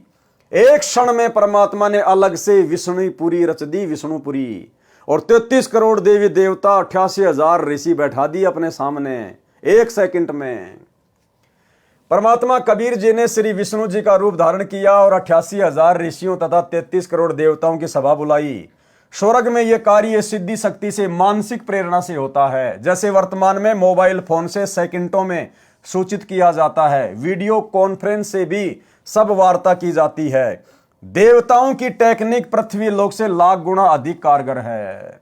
दास साहब सभी भाई बहनों को पहले से ही बोलता आ रहा है वीडियो में कि देवताओं की जो विज्ञान है इस पृथ्वी लोक की विज्ञान से लाखों गुना उत्तम है, और इन देवताओं की विज्ञान से सतलोक की विज्ञान अनंत करोड़ गुना उत्तम है। तो सोचिए सतलोक में क्या टेक्निक होगी। सबके सामने परमात्मा ने ऋषि दुर्वासा को धमकाया कि भक्ति की मर्यादा में रहो, अमरीश भगत से क्षमा मांगो, वे ही आपकी जान बचा सकते हैं। दुर्वासा मरता क्या न करता, भगत अमरीश के दरबार में गए, चरण पकड़कर जीवन की रक्षा मांगी, तब जान बची। संत गरीबदास जी ने बताया है कि कबीर परमात्मा के भगत परमात्मा का कबीर कुल है। अब देखो भाई और बहनों, इस लाइन का बताओ आप क्या अर्थ निकालोगे, इस लाइन का आप क्या अर्थ निकालोगे? अगर कोई अर्थ निकलता है तो आप मुझे बताओ क्या है। संत गरीबदास जी ने बताया है कि, अब यहां से शुरू कर दो आप, यहां से लेकर यहां तक क्या कह रहे हैं गुरुदेव? कबीर परमात्मा के भगत परमात्मा का कबीर कुल है। अब बताओ आप इसको कितनी बार भी पढ़ लो, क्या समझोगे आप? अब इसका निष्कर्ष क्या दिया परमात्मा ने लास्ट में? पहले तो परमात्मा ने पूरी बात संत को और अपने आप को अलग अलग दर्शाते हुए पूरी कर दी, और लास्ट में परमात्मा ने वहीं लाके छोड़ दिया कि कबीर परमात्मा का भेजा हुआ जो संत होता है, यानी होता तो खुद कबीर परमात्मा या संत रूप में, लास्ट में क्लियर कर दिया कि वो भगत भी खुद परमात्मा ही होता है। कबीर परमात्मा के भगत तो कौन हुए? कबीर परमात्मा के भगत जो संत रूप में यहां जो भेजा जाता है, मान लीजिए सतगुरु रामपाल जी हैं जो अपने आप को कहते हैं कि मुझे कबीर जी ने भेजा है, तो कबीर परमात्मा के भगत। फिर क्या है वो भगत? परमात्मा का, यानी कबीर परमात्मा के भगत परमात्मा का कबीर कुल है, यानी वो खुद ही परमात्मा होता है। वो कबीर परमात्मा खुद ही संत रूप में धरती पे प्रकट होता है। परमात्मा कबीर जी ने कहा है कि मेरा वंश कबीर कुल कभी किसी को स्वार्थ व ईर्ष्यावश कष्ट नहीं देता। पारक के अंक की वाणी नंबर 200 से 202। गरीब संख जीव परलोक रे, संखों उत्पत्ति ख्याल, ऐसे सुमरत संत हैं एक खिसे नहीं बाल। गरीब गर्ज इंद्र अनंत दल, बो विधि बरस्या होए, संख जीव परलोक रे, संखों उत्पत्ति जोए। गरीब इच्छा कर मारे नहीं, बिन इच्छा मर जाए, निकामी निज संत हैं जहां नहीं पाप लगाए। सरलार्थ इंद्र की पदवी दो विधि से मिलती है, एक तो तप करने से, दूसरी धर्म यज्ञ करने से। ये तप तथा धर्म यज्ञ संत स्वभाव के जीव करते हैं। जैसे इंद्र संत है, वह पृथ्वी के ऊपर वर्षा करते हैं, उसमें शंखों जीव बह जाते हैं, मर जाते हैं, और शंखों की उत्पत्ति होती है। इसमें इंद्र का दोष नहीं है, परंतु विधान अनुसार बिना संत उपदेशी को पाप तथा पुण्य दोनों मिलते हैं। इंद्र पाप का भागी भी बनता है और पुण्य का भागी भी बनता है। क्यों? क्योंकि उसको पूर्ण संत से उपदेश प्राप्त नहीं है, जिस कारण से इंद्र मृत्यु के उपरांत गधा बनता है। पुण्य स्वर्ग का राजा बनकर नष्ट कर देता है। जो सतगुरु कबीर जी के उपासक हैं, उनके लिए वाणी 202 में कहा है कि इच्छा कर मारे नहीं, बिन इच्छा मर जाए। वे निष्काम कर्म करने वाले संत होते हैं, उनको पाप नहीं लगता, क्योंकि सतगुरु की शरण में आने के बाद हमें ज्ञान हो जाता है और हम अपनी तरफ से किसी का बुरा नहीं करना चाहेंगे। हम जानबूझकर किसी को मारना नहीं चाहेंगे, किसी को हानि नहीं करना चाहेंगे, और हमारी इच्छा ना होते हुए यदि कोई हानि हो जाती है तो उसमें फिर वो दोष हमारे ऊपर नहीं होता, क्योंकि हम पूर्ण संत गुरु की शरण में हैं। पारक के अंक की वाणी नंबर 203 से 206। गरीब हद्दी तो छूटे नहीं, कीड़ी बदला दीन। हद्दी कौन? जो काल की हद में है, कहते हैं वो तो छूटते नहीं है, अगर कीड़ी मारी है तो उसका भी बदला देना पड़ेगा। मोहम्मद की बेगम गुश है, काट लिए अंग 3। हजरत मोहम्मद जी के बारे में फिर समझाया गया है कि कैसे उसकी बेगम ने, उसकी औरत ने उसके शरीर के 3 अंग कटवा दिए। गरीब बरसे तरक डूबी दे, त्यारे तीनों लोक, ऐसे हरिजन संत हैं सौदा रोकम रोक। गरीब बेहतर अक्षुणी शैकरी चुणक ऋषिश्वर देख, कपिल सिंगारे सघड़ के लागे पाप अनेक। गरीब द्वादश कोटि 99 गोरख जनक विदेह है, यो तारे यो डोब दे या मैं नहीं संदेह। सरलार्थ इस वाणी का, गरीब हद्दी तो छूटे नहीं कीड़ी बदला दीन, और मोहम्मद की बेगम गुशे काट लिए अंश 3। इस वाणी में हजरत मोहम्मद जी के विषय में वर्णन है जो माया के ग्रंथ की वाणी नंबर 3 के सरलार्थ में लिखा है, जो इस प्रकार है। हजरत मोहम्मद यानी मुसलमान धर्म का प्रवर्तक एक स्त्री के साथ अवैध संबंध बनाकर पाप के भागी बन गए थे। उनकी पत्नी बड़े घराने से थी। कौन? बेगम खदीजा। उनकी पत्नी बड़े घराने से थी जो बहुत पैसे वाली धनवान थी। उसकी उस क्षेत्र में बहुत चलती थी। धन के प्रभाव से लोग उसकी आज्ञा का पालन करते थे। नौकर भी रखती थी। जब हजरत मोहम्मद दूर क्षेत्र में प्रचार करने जाने लगा तो उसकी पत्नी खदीजा ने कहा था कि किसी अन्य स्त्री के चक्कर में न पड़ना। यदि ये गलती की तो तेरे को सजा दी जाएगी। मोहम्मद ने शर्त स्वीकार कर ली। दूर स्थान पर मुसलमान धर्म का प्रचार करते समय आदि माया की प्रेरित सुंदर स्त्री जो विधवा थी, आदि माया के द्वारा प्रेरित सुंदर स्त्री। इसी प्रकार से जब हम त्रिकुटी पे जाएंगे तो वहां भी दुर्गा के द्वारा प्रेरित की गई जो 72 करोड़ उर्वशियां हैं वो हमें इसी प्रकार से ठगेंगी, हमारा आध्यात्मिक रूप से पतन करने का प्रयास करेंगी। तो जब हजरत मोहम्मद जी ज्ञान प्रचार करने के लिए दूर देश में गए तो वहां पर आदि माया की प्रेरित सुंदर स्त्री जो विधवा थी मोहम्मद के संपर्क में आई, मुसलमान बन गई। दोनों का अवैध संबंध भी हो गया। खदीजा को उसके नौकरों ने बताया तो खदीजा ने मोहम्मद को बुलाकर सजा दिलाई। क्या सजा दिलाई? मोहम्मद का लिंग, आगे से मूछें तथा सिर की चोटी कटवाने का आदेश नौकरों को दिया। ये वर्तमान में मुसलमान धर्म में जो परंपरा पड़ी हुई है सुन्नत करने की, मूछें छोटी छोटी रखने की और सर पर टोपी पहनने की, यहां से शुरुआत हुई है इन 3 चीजों की जो इन्होंने अपने धर्म का प्रतीक बना लिया। क्या था वो कारण?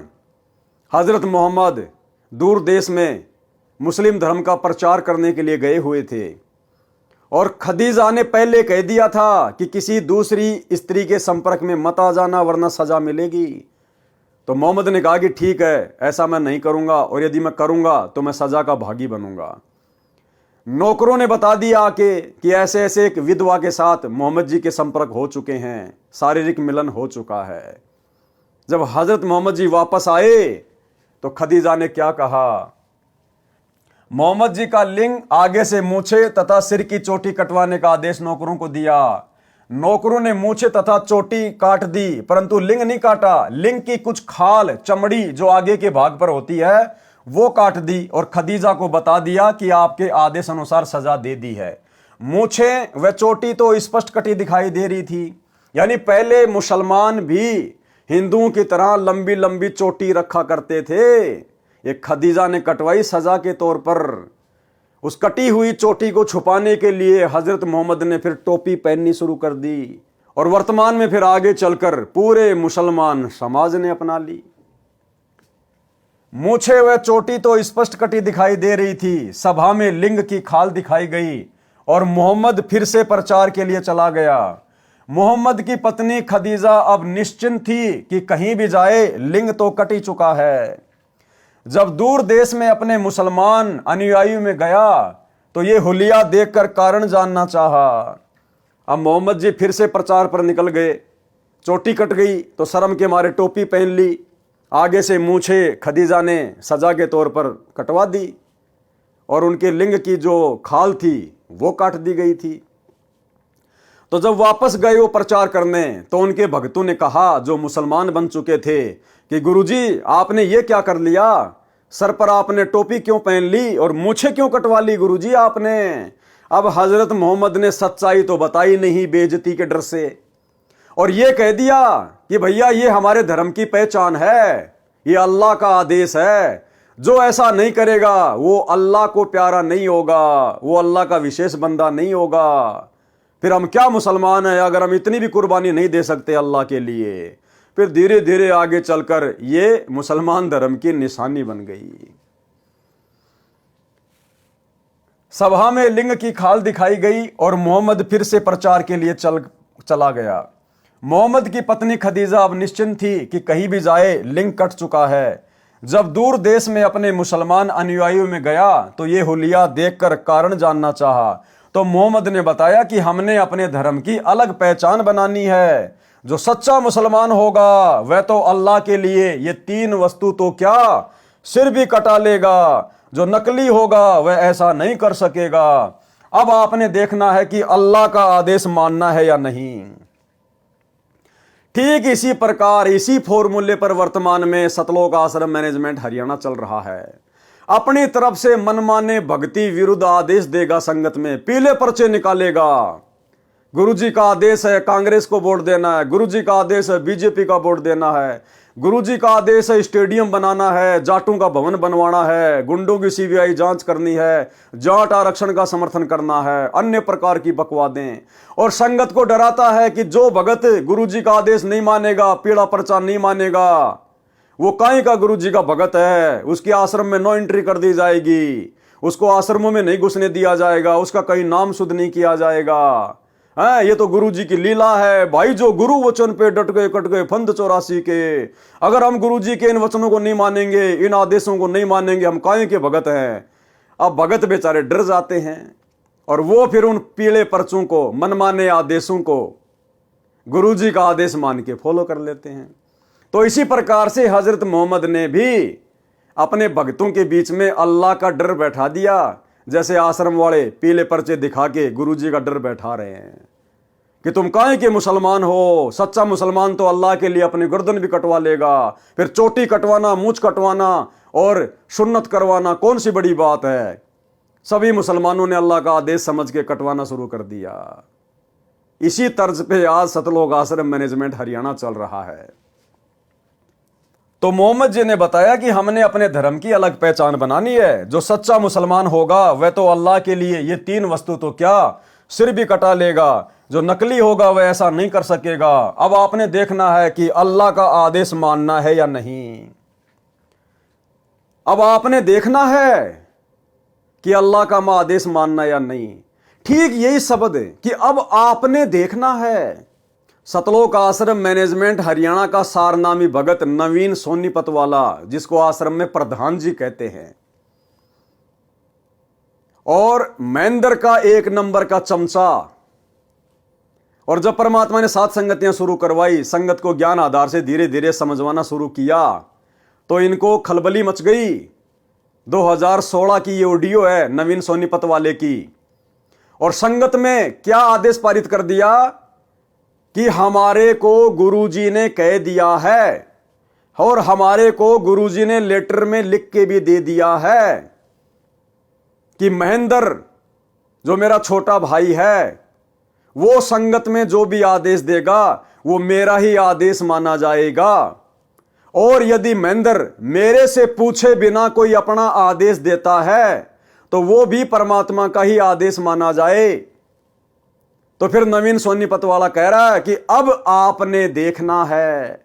यहां पर हजरत मोहम्मद जी ने कहा ना कि अब आप लोगों ने देखना है, तो नवीन सोनीपत कह रहा है कि अब आप भक्तों ने देखना है कि कमाल की तरह गुरुद्रोही बन चुके उस पवन की बातों को ज्यादा महत्व देना है या गुरुजी की बातों को महत्व देना है। हमारे लिए महेंद्र जी का आदेश गुरुजी का आदेश है, और महेंद्र जी गुरुजी से पूछे बिना भी आदेश दें तो भी हमने गुरुजी का यह आदेश मानना है। अब हमने और क्या चाहिए। यानी बाढ़ में जाओ गुरुजी, बाढ़ में जाओ ये ज्ञान है, बाढ़ में जाओ सत्संग, बस महेंद्र जो बोल देगा वो हमारे लिए फाइनल है। यह है सतलोक आश्रम मैनेजमेंट हरियाणा के परम भक्तों का तत्व ज्ञान, सारनामी भक्तों का तत्व ज्ञान। ये नवीन सोनीपत वाला जो सभी स्टेट कोऑर्डिनेटर के ऊपर है, सभी को यह आदेश पारित करता है महेंद्र के कहने से, इनका यह हाल है। पहले ये छोटी सी ऑडियो सुन लो उसकी, सुनिए जी। आप जो कह रहे हो ठीक है, लेकिन सारी संगत के लिए गुरुदेव जी ने आदेश दे रखा है कि भाई मोहनलाल जी की बात मान करके चलें। और मोहनलाल जी की बात मानना हमारे लिए गुरुदेव जी का आदेश है। उसकी बात का खंडन करना गुरुजियों के आदेश का खंडन करना है। और पवन जयपुर वाले जी मोहनलाल जी के खिलाफ मैसेज डालते जाने लग रहे हैं, जो कि गुरु मर्यादा का उल्लंघन है। अब आप लोगों ने गुरु मर्यादा को ज़्यादा रखना है या कमाल की तरह एक दूसरे भगत के ऊपर आश्रित ज़्यादा होना है, यो फैसला अब आप लोगों के हाथ में है। देख लो अब आप क्या करोगे। हमारे को गुरुजियों ने कह दिया भाई मोहनलाल जी की मान के चलो। मोहनलाल जी जो कहें हमारे लिए वो फाइनल है। और ये गुरुजियों ने लिखित में भी दे दिया था, लिखित में भी दे रखा है कि भाई मेरे आदेश को अगर मोहनलाल जी बदल दें तो भी वो मान्य होगा, और मेरे कहे बिना या मेरे से पूछे बिना मोहनलाल जी अगर कोई आदेश दें तो भी वो मान्य होगा। तो इससे ज़्यादा और क्या चाहिए अब हमारे को। गुरुजियों ने कह दिया भाई मोहनलाल जी हैं फाइनल अथॉरिटी है। तो भाई और बहनों, अब बताओ आप, वो तो बड़ा खुश हो रहा है कि अब हमें और क्या चाहिए। भाई महेंद्र हमारा गुरु बन गया, गुरुजी से पूछे बिना भी आदेश दे सकता है, बस अब हमें और क्या चाहिए। तो ये है भाई और बहनों मनमाना आचरण है। अब महेंद्र तो कल को संगत को लेटरिन खाने का आदेश देगा, देखते हैं कितने खाएंगे, देखते हैं कितने खाएंगे। ये ज्ञान आधार की भक्ति है, देखा देखी की भक्ति नहीं है। बाढ़ में जाए महेंद्र, हमने अपने गुरुजी को देख के चलना है। हम महेंद्र के सत्संग सुन के नहीं जुड़े, हमारा मोक्ष महेंद्र नहीं करेगा जो हम उस महेंद्र के आदेश मानने के लिए बाध्य हैं। हम अपने गुरुदेव के आदेश मानने के लिए बाध्य हैं, किसी और के नहीं।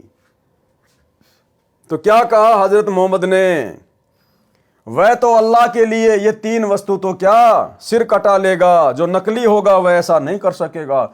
अब आपने देखना है कि अल्लाह का आदेश मानना है या नहीं। तो नवीन सोनीपत वाला भी यह कह रहा कि अब आप भगतों ने देखना है कि उस पवन दास की बात माननी है या महेंद्र जी वाले आदेश मानने हैं। अब बेचारे भगत तो श्रद्धालु होते हैं, श्रद्धालु कुर्बान होते हैं। सब आदमियों ने आगे से मूछें, सिर की चोटी कटवा ली तथा लिंग के आगे से खाल भी कटवा दी, जिससे सुन्नत कहते हैं। फिर तो ये धर्म चिन्ह ही बन गया, छोटी आयु के लड़कों की सुन्नत की परंपरा पड़ गई। अब परमात्मा कहते हैं चलो भाई तुमने सुन्नत करके लड़के को तो मुसलमान बना दिया, लड़की को कैसे मुसलमान बनाओगे। अब मुसलमान धर्म में जो औरतें हैं वो तो मुसलमान है ही नहीं, क्योंकि लड़के की तो आपने सुन्नत कर दी पैदा होते ही, लड़की की कहां से सुन्नत करोगे। ना लड़की के मूछें होती हैं। अब बताओ, ना मुसलमान धर्म में लड़कियां टोपी पहनती हैं, तो मुसलमान धर्म में औरतें तो मुसलमान है ही नहीं फिर। तो ये भी इन सब की भ्रमणा है, ये मनमाना आचरण है। जो हद्दी यानी काल की हद तक की साधना करते हैं उनको तो सब पाप पुण्य भोगने पड़ते हैं। कीड़ी भी मार देते हैं तो उनका भी बदला देना पड़ता है। जैसे बारिश में असंख्यों जीव डूब दिए, नष्ट कर दिए, बारिश से असंख्यों उत्पन्न हो गए, असंख्यों को भोजन मिला, यो तारे यानी कल्याण कर देते हैं। ऐसे परमात्मा भक्तजन संत हैं। सौदा रोकम रोक यानी नगदा नगदी है, अर्थात जैसा कर्म करते हैं वैसा फल हाथों हाथ मिलता है। ऋषि चुनक ने मानधाता चक्रवर्ती राजा की बेहतर अक्षौणी सेना को सिद्धि शक्ति से निर्मित 4 पुतलियों यानी परमाणु बम जैसी घातक शक्ति से नष्ट कर दिया था, तथा कपिल मुनि ने राजा सगड़ के 60,000 पुत्रों को सिद्धि से अग्नि बाणों से मार डाला। उनको अनेकों पाप लगे। राजा जनक विदेही 12 करोड़ जीव आत्माओं को नरक से छुड़वाकर स्वर्ग ले गए। राजा जनक के पुण्य कम हुए, पुनर्जन्म श्री नानक जी के रूप में हुआ। गोरखनाथ जी ने 99 करोड़ राजाओं को ज्ञान सुनाकर राज छुड़वाकर भक्ति पर लगाया। गोरखनाथ ने 99 करोड़ राजाओं के राज छुड़वाकर, जैसे गोपीचंद भर्तरी का, ऐसे 99 करोड़ राजाओं के सतयुग से लेकर वर्तमान तक 99 करोड़ राजाओं के राज छुड़वाए। क्योंकि इनमें सिद्धियां होती हैं, ये हर युग में अपना चोला धारण कर लेते हैं। तो 99 करोड़ तो राजाओं को राज छुड़वाकर भक्ति पे लगाया, बाकी आम प्राणी और कितने होंगे। लेकिन देखो भाई और बहनों, ना मोक्ष उस गोरखनाथ का, ना उन राजाओं का। तो आप और हमारा कितना बड़ा सौभाग्य है, हमारा तो तुरंत मोक्ष। गोरखनाथ ने 99 करोड़ राजाओं को ज्ञान सुनाकर राज छुड़वाकर भक्ति पर लगाया था। अब ये बहुत सारे भगत भाई बहन 100-200 ज्ञान गंगा बांट के 2-4 भक्तों को नाम दिलवाकर अपने आप को पता नहीं क्या समझ लेते हैं। ये शिक्षा लेनी चाहिए गोरखनाथ से। 99 करोड़ तो राजाओं को, आप लोग किसी एक एमएलए को तो नाम दिलवा दो आज। अरे राजा यानी प्रधानमंत्री, राजा की तो छोड़ दो, आप अपने गांव के सरपंच को तो नाम दीक्षा दिलवा दो और छुड़वा दो उससे सारे कर्म। असंभव। फिर किस बात का घमंड, किस बात का अहंकार अपने ज्ञान प्रचारक होने का। गोरखनाथ ने 99 करोड़ तो राजाओं को भक्ति पे लगाया था, परंतु मुक्ति दोनों की नहीं हुई, न गोरखनाथ की न राजाओं की। परमात्मा कबीर जी के शरण में श्री नानक जी आए, तब मोक्ष हुआ, तथा गोरखनाथ को भी सतगुरु कबीर जी मिले, उनको सतनाम दिया, वे भी मुक्त नहीं हुए हैं, क्योंकि उनसे सिद्धि से हुई प्रसिद्धि का आनंद छूटा नहीं। सारनाम मिला नहीं, गोरखनाथ का फिर जन्म होगा, ब्रह्मचारी रहेगा, सतयुग में 1 लाख वर्ष तक दिल्ली का राज करेगा, फिर सन्यास लेगा। तो भाई गोरखनाथ ज्यादा बड़ा या आप और हम ज्यादा बड़े? परमात्मा की शरण में आने के बाद भी, इतना सिद्धि युक्त होने के बावजूद भी गोरखनाथ का भी इस कलयुग की पिछली पीढ़ी में मोक्ष नहीं है। अभी तो वो सतयुग में जन्म लेगा, उसके बाद दिल्ली का राज करेगा 1 लाख वर्ष तक, क्योंकि सतयुग में 70-80 लाख वर्ष तक इंसान की आयु होती है। 1 लाख साल दिल्ली का राज करेगा, फिर बीच में उसको वैराग्य उत्पन्न हो जाएगा, राजपाट को छोड़ के फिर जंगल में चला जाएगा। तो गोरखनाथ बड़ा या आप और हम? इसलिए परमात्मा कहते हैं, गोरख से ज्ञानी घणे, सुखदेव जति जहान, और सीता सी बहुत भारिया, भाई संत दूर स्थान। इस सतगुरु की शरण मिलना अति दुर्लभ है, जो आज आप और हमें प्राप्त हो गई है। तो गोरखनाथ जैसे तो आप और हमारे आसपास भी नहीं हैं? और हम 2 कोड़ी के राजनेताओं की रैलियों में उनके तलवे चाटते हैं, 2 कोड़ी के राजनेताओं का समर्थन करने के लिए उसकी रैलियों में जाते हैं। तो हम भगत कहां समझ पाए अपने आप को, कहां हम अपने सतगुरु को और उनकी भक्ति को समझ पाए? परंतु भक्ति कलयुग के इस समय में ही होगी, यदि पूर्ण सतगुरु मिल गया तो, अन्यथा फिर किसी अन्य जन्म में परमात्मा कबीर जी की विशेष कृपा से ही मोक्ष मिलेगा। ऐसे तारने के उद्देश्य से भक्ति पर लगा देते हैं, समाधान पूर्ण न मिलने से सब काल जाल में ही रह जाते हैं, यह डोब देते हैं यानी नष्ट कर देते हैं। दुर्भिक्ष अर्थात अकाल का प्रकरण है। तो भाई और बहनों, आज के वीडियो में हम केवल इतना ही लेंगे, और प्रत्येक वीडियो में हमें गुरुदेव भगवान के आशीर्वाद से बहुत कुछ अध्यात्म के विषय में जानने समझने को सीखने को मिल रहा है। और हम भाई बहन अपने गुरुदेव से प्रार्थना करके कोशिश करें कि हम गुरुदेव के कर कमल से लिखित इन पुस्तकों में जो शिक्षाएं हैं, क्योंकि भाई और बहनों ये आप और हमारा फाइनल रिवीजन चल रहा है। फाइनल रिवीजन, जैसे परीक्षा से पहले टीचर बच्चों को रिवीजन करवाता है, इसी प्रकार से परमात्मा अपने सत्सेवक बच्चों के माध्यम से ये फाइनल रिवीजन करवा रहे हैं कि अभी तक यदि हमने गुरु को नहीं समझा कोई बात नहीं, मर्यादाओं में हेराफेरी कर दी कोई बात नहीं, लेकिन अब हमने हर प्रकार से मर्यादित होकर गुरु को इष्ट मानकर और एकमात्र टारगेट मोक्ष को लेकर भक्ति मार्ग पर चलना होगा। अब यदि हमने गफलत कर दी तो भाई युग परिवर्तन का समय बहुत निकट है, दिन प्रतिदिन दुनिया मौत की तरफ बढ़ रही है। उस समय परमात्मा फिर अमर्यादित भक्तों की रक्षा नहीं करेगा। हां, यदि उनकी भक्ति से, उनके पुण्यों के कारण, उनकी संचित पुण्य कर्मों की बैटरी के कारण यदि उनकी रक्षा होती है तो होती है, अन्यथा सतगुरु अपनी तरफ से उस समय किसी की कोई सहायता नहीं करेगा। जैसा हमने गुरु की गैर हाजिरी में 2014 बरवाला कांड के बाद जैसा हमने भक्ति मार्ग पर बीज बोया है और जैसी हमने उसकी रखवाली करी है यानी मर्यादा निभाई है, उसी आधार से भाई फल प्राप्त होगा। तो ये फाइनल रिवीजन चल रहा है। सत्सेवक भाई बहन किसी भी प्रकार की गफलत करने की अपने दिलो दिमाग से निकाल दें, नहीं तो परमात्मा फिर ऐसी जगह बैठा देगा असंख्य युगों तक हम इनके दर्शन भी नहीं कर पाएंगे। तो भाई और बहनों, बहुत सोचकर समझकर संभलकर हमने भक्ति मार्ग पर एक एक कदम फूक फूक के रखना है। ये हमारा अंतिम जन्म होना चाहिए, अंतिम जन्म। दोबारा जन्म लेने की हम शौपन में भी ना सोचें, तब गुरुदेव भगवान दया बख्शेंगे। और यह तभी संभव है जब हमें आत्म कल्याण की तड़फ होगी, चिंता बनेगी, और चिंता बनेगी ज्ञान से, और ज्ञान हृदय में टिकेगा मर्यादा से, और मर्यादा निभाई जाएगी भय से, और भय बनेगा गुरु जी के ज्ञान से। गोल गोल चक्कर है। अंत में ज्ञान को आधार बनाना पड़ेगा, गुरु को इष्ट मानना ही पड़ेगा, साध संगति से जुड़ना ही पड़ेगा। अन्यथा आपके भक्ति रूपी मटके में जो छेद हो रखा है भाई, वो छेद नहीं रुकेगा साध संगति के बिना। ये पंचर तो साध संगति में ही लगेगा। तो भाई और बहनों, आज की वीडियो में केवल इतना ही। कल रात्रि 8 बजे सभी भाई बहन फिर से लाइव जुड़िए। तब तक गुरुदेव भगवान हम सबको आज्ञा दे, इजाजत दे, आशीर्वाद दे। बंदी छोड़ सतगुरु रामपाल जी भगवान की जय हो।